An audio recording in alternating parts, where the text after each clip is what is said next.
వాహనదారులు ప్రతి ఒక్కరూ లైసెన్స్ కలిగి ఉండాలని సిఐ టి నరసింహులు తెలిపారు. పట్టణంలోని 4 రోడ్ల కూడలిలో తన సిబ్బందితో కలిసి వాహనాలు తనిఖీ నిర్వహించారు.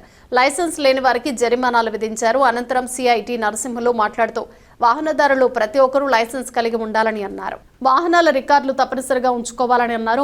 మద్యం సేవించి వాహనం నడపడం, మైనర్లకు వాహనాలు ఇవ్వడం చట్టరీత్యా నేరమన్నారు. అలాగే సెల్ ఫోన్ మాట్లాడుతూ డ్రైవింగ్ చేయడం ప్రమాదకరమన్నారు. వీటి పట్ల ప్రతి ఒక్కరూ అవగాహన కలిగి ఉండాలని సూచించారు.